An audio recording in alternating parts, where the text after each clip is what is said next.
जंगली जानवरों की पीड़ा क्या है? पिछले वीडियो में हमने जंगली जानवरों की पीड़ा की समस्या की एक सामान्य प्रस्तुति देखी। यहाँ हम इस प्रक्रिया के संभावित अर्थ और संबंधित संकल्पनाओं के विस्तार में थोड़ा और जाएंगे।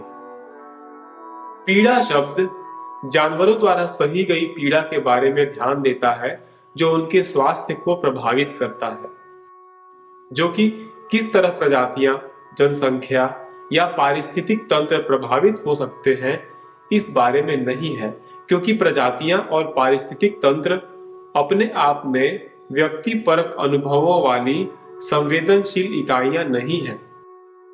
जंगली जानवरों की पीड़ा इस बारे में है कि व्यक्तिगत जानवरों की भलाई नकारात्मक रूप से कैसे प्रभावित हो सकती है।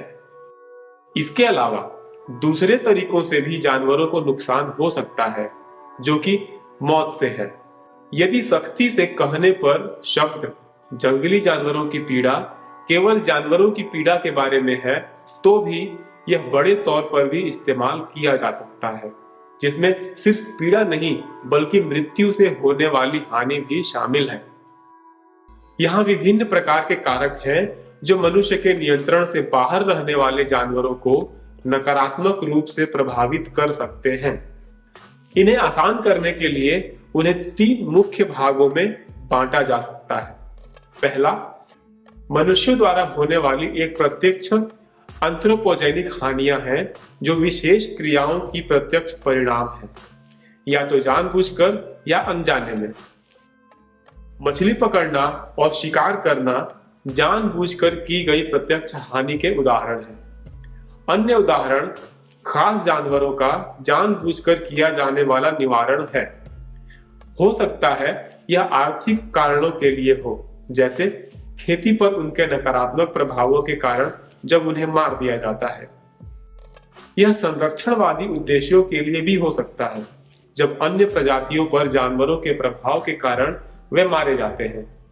हार्वेस्टिंग मशीनों या वाहनों द्वारा कुचले जाने से घायल हुए या मारे गए जानवर जानबूझकर की गई प्रत्यक्ष हानि के उदाहरण हैं। दूसरा, अप्रत्यक्ष एंथ्रोपोजेनिक हानियां वे हानियां हैं जो मानवीय क्रियाकलापों का परिणाम है, किंतु ठोस क्रियाकलापों का प्रत्यक्ष परिणाम नहीं है। यहाँ इस प्रकार की हानियों के विभिन्न प्रकार हैं। इसकी सीमा मछली पकड़ने के खो चुके जाल से होने वाले नुकसान से लेकर मनुष्य के कारण होने वाले मौसमी बदलावों की वजह से जानवरों के प्रति होने वाले प्रतिकूल मौसम तक है। और अंततः प्राकृतिक हानियां जो जानवरों द्वारा सही जाने वाली हानियां हैं, जो बिना किसी मानवीय क्रियाकलाप के शामिल हुए होती हैं। इन हानियों के उदाहरण भूखमरी, मौसमी घटनाएं, दुर्घटनाएं, जानवरों के बीच द्वंद्व और प्राकृतिक आपदाएं हैं।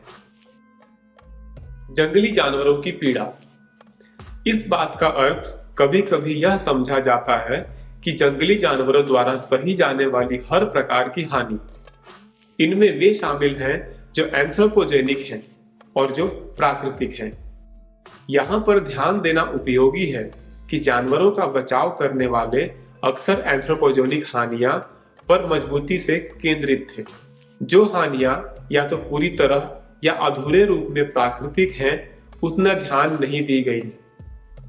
परिणामतः जंगली जानवरों की पीड़ा शब्द जानवरों द्वारा सही उन सभी हानियों को नाम देने के लिए और विशेष तरीके से भी इस्तेमाल हुआ है जो मनुष्य के प्रत्यक्ष नियंत्रण से बाहर है, जिनमें थोड़ी मात्रा में प्राकृतिक अंश भी है। इस और विशेष अर्थ में शब्द जंगली जानवरों की पीड़ा एंथ्रोपोजेनिक प्रभावों के कारण होने वाली पीड़ा को भी शामिल करता है, जो अधिक छिन्न भिन्न करता है। एक उदाहरण है जब जानवर मनुष्यों द्वारा बनाए गए एक नए पारिस्थितिक तंत्र में प्राकृतिक कारणों से मरते हैं। अभिप्रेरणा आसान है। हम जितना हो सके उतना बेहतर जीवन जानवरों के लिए चाहते हैं। पीड़ा और असमय मृत्यु से मुक्ति। इस वजह से व्यावहारिक रूप में शब्द जंगली जानवरों की पीड़ा का एक अन्य अर्थ का चुनाव हो सकता है। बात यह है कि जानवरों द्वारा सही जाने वाली सभी हानियां मायने रखती हैं, केवल प्रत्यक्ष एंथ्रोपोजेनिक रूप से नहीं बल्कि अप्रत्यक्ष एंथ्रोजेनिक और प्राकृतिक भी। जैसा कि हम देख सकते हैं, यहाँ 3 विभिन्न प्रकारों के बीच सख्त सीमाएं नहीं हैं। उदाहरण के लिए यहाँ अक्सर प्रत्यक्ष और अप्रत्यक्ष एंथ्रोपोजेनिक हानियों के बीच स्पष्ट सीमा नहीं है। यह बहस की जा सकती है कि कीटनाशकों द्वारा अकशेरुकियों को जहर दिया जाना एक प्रत्यक्ष एंथ्रोपोजेनिक हानि है। यदि वे खरपतवार मरने में इस्तेमाल किए गए उर्वरकों द्वारा जहर दिए गए हैं, तो वह एक अप्रत्यक्ष एंथ्रोपोजेनिक हानि होगी। हालांकि दोनों मामले अंत में समान ही होंगे। इसके अलावा यहाँ 3 कारकों का संयोजन हो सकता है, खास तौर से अप्रत्यक्ष और प्राकृतिक। जानवर थोड़े प्राकृतिक और थोड़े अप्रत्यक्ष एंथ्रोपोजेनिक हानियों से पीड़ित हो सकते हैं। जैसे कि उदाहरण के लिए अप्रत्यक्ष रूप से मानवीय क्रियाकलाप द्वारा एक बीमारी जंगल में प्रवेश करती है और इससे कुछ जानवर मर जाते हैं। यदि उस जगह में रहने वाले जानवर मनुष्य द्वारा लाई गई बीमारी के संपर्क में आते हैं तो यह हानि अप्रत्यक्ष एंथ्रोपोजेनिक है। हालांकि यह ऊपरी तौर पर प्राकृतिक भी है, क्योंकि यह बीमारी प्राकृतिक तरीकों से जनसंख्या द्वारा फैलती है। संयोजित प्रकार की यह हानि बहुत सामान्य हो सकती है, क्योंकि मनुष्यों ने धरती पर विद्यमान अधिकतर पारिस्थितिक तंत्रों को बदल दिया है। असल में मनुष्य द्वारा पर्यावरण में किए गए परिवर्तनों के कारण यह संभव है कि यहाँ एक भी पारिस्थितिक तंत्र नहीं है जो मानवीय क्रियाकलाप द्वारा बदला न गया हो। गहरे समुद्र और अन्य दूर दराज के इलाकों में कुछ संभावित अपवादों के साथ। इसके अलावा यह आकलन किया गया है कि विश्व की जमीन के 1/3 भाग से ज्यादा खेती के लिए इस्तेमाल किया जा रहा है। इसके अलावा कुल जमीन का 1/4 जंगल है, जिसमें बहुत बड़ा भाग थोड़ा या पूरा मनुष्य द्वारा लगाया गया है, खास तौर से शीतोष्ण इलाकों में। आदिम जंगल जो लगाए नहीं गए थे और बहुत कम मानवीय संपर्क द्वारा विकसित हुए हैं, तब भी ये आदिम पारिस्थितिक तंत्र पर्यावरण को प्रभावित करने वाले मानवीय क्रियाकलापों के कारण बदल गए हैं। इसका अर्थ है कि जानवरों को हानि पहुंचाने के लिए यहाँ कोई स्पष्ट विभाजन सख्त प्राकृतिक हानियों और आधी प्राकृतिक आधी एंथ्रोपोजेनिक हानि नहीं है।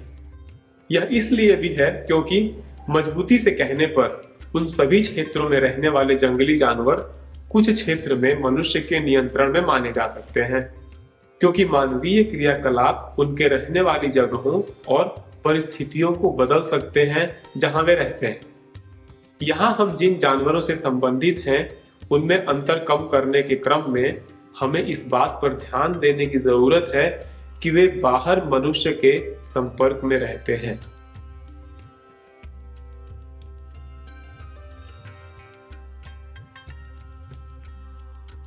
कुछ और जिसका स्पष्टीकरण जंगली जानवरों की पीड़ा के बारे में होना चाहिए, वह जंगली जानवरों का अर्थ है।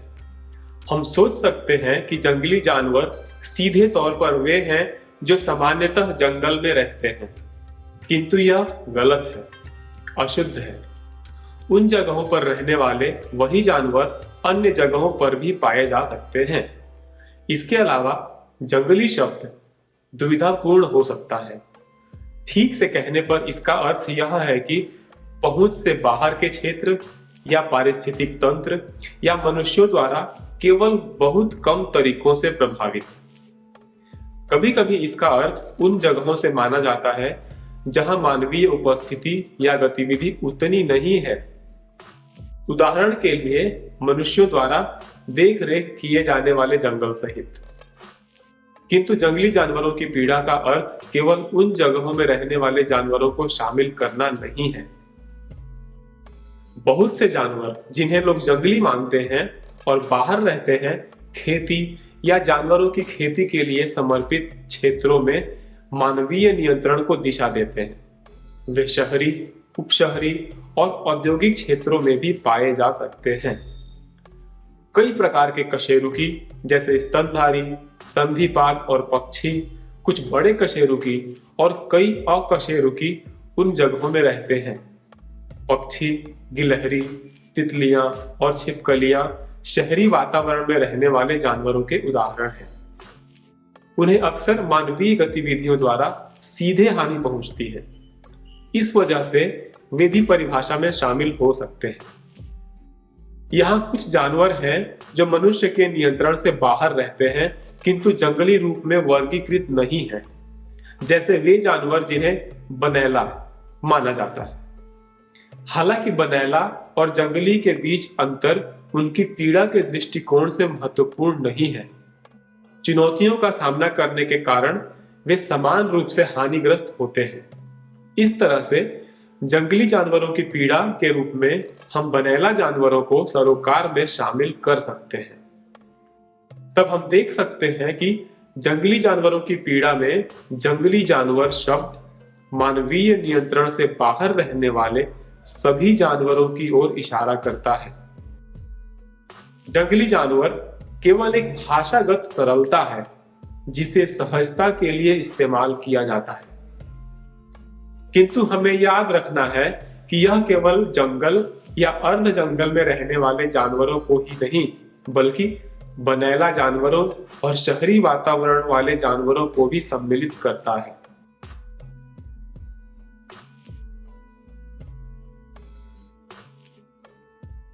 जंगली जानवर शब्द इस्तेमाल करने का एक सामान्य तरीका उन जानवरों को लेना है जो उन प्रजातियों में शामिल नहीं है जो घरेलू हैं, अर्थात मनुष्यों द्वारा कई पीढ़ियों से चुनी हुई नस्लें जैसे कुत्ते और मुर्गियां।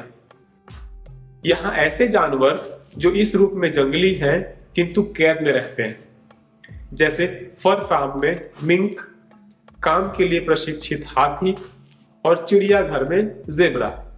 ये जानवर मनुष्यों द्वारा उनके इस्तेमाल किए जाने के कारण आमतौर पर बहुत पीड़ित होते हैं और उनकी स्थिति कुछ ऐसी होती है कि कोई भी जो जानवरों की पीड़ा के बारे में चिंतित है उसे इस बारे में काफी चिंतित होना चाहिए। इस प्रकार उन्हें बचाने के लिए जानवरों का पक्ष लेने वालों ने लंबे समय से संघर्ष किया है। हालांकि यह उन जानवरों को छोड़ देता है जो कैद में रहते हैं, जो कि इसकी बजाय जंगली जानवरों की पीड़ा के अंतर्गत ध्यान दिए जाने द्वारा सम्मिलित है। सीमा रेखा के मामले में उन जानवरों को शामिल करते हैं जो खेती में इस्तेमाल होते हैं किंतु अपना अधिकतर जीवन बंधन मुक्त ही बिताते हैं। उदाहरण के लिए हम बकरी या भेड़ के बारे में सोच सकते हैं जो अपना संपूर्ण जीवन पहाड़ों पर बिताते हैं।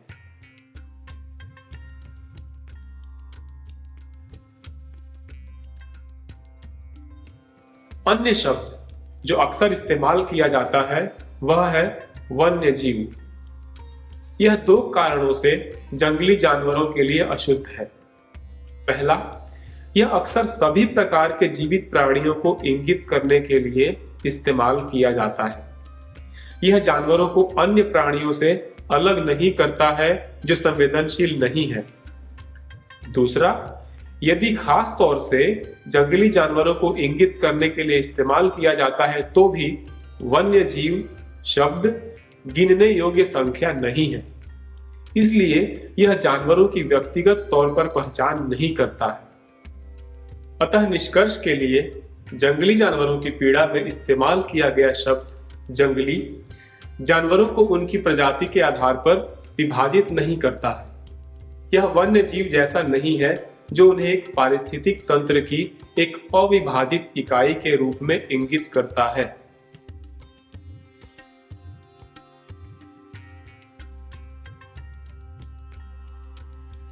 जो लोग इन जानवरों की स्थिति के प्रति चिंतित हैं वे कभी कभी अन्य शब्द इस्तेमाल करते हैं। जंगली जानवरों की मदद एक शब्द है जो उनके इलाज के प्रयासों को इंगित करने के लिए इस्तेमाल किया जाता है। शब्द जंगली जानवरों का कल्याण का इस्तेमाल वर्णनात्मक रूप में उनकी भलाई के दृष्टिकोण से उनकी स्थिति के लिए किया गया है। हालांकि ध्यान दें, वाइल्ड एनिमल वेलफेयर कई विभिन्न प्रकार से इस्तेमाल किया गया है। एक तरीका अघरेलू जानवरों की उनकी भलाई के प्रति स्थिति की ओर भी इंगित करता है। दूसरा, कैद में अघरेलू जानवरों को रखे जाने के तरीकों को नियमित रखने के बारे में है। और अंत में वाइल्ड एनिमल वेलफेयर शब्द उस विज्ञान की ओर इंगित करने के लिए इस्तेमाल किया गया है जो अघरेलू जानवरों की भलाई की जांच करता है। इस वजह से हल्के रूप में यहाँ असमंजस की संभावना है, क्योंकि यह शब्द अक्सर कैद में रहने वाले अघरेलू जानवरों को इंगित करने के लिए इस्तेमाल किया जाता है। अंततः शब्द कल्याणकारी जीव विज्ञान एक प्रस्तावित क्षेत्र के अध्ययन के लिए इस्तेमाल किया जाता है जो सभी जानवरों की भलाई की जांच करता है, खास तौर से उनकी जो मानवीय नियंत्रण के बाहर रहते हैं।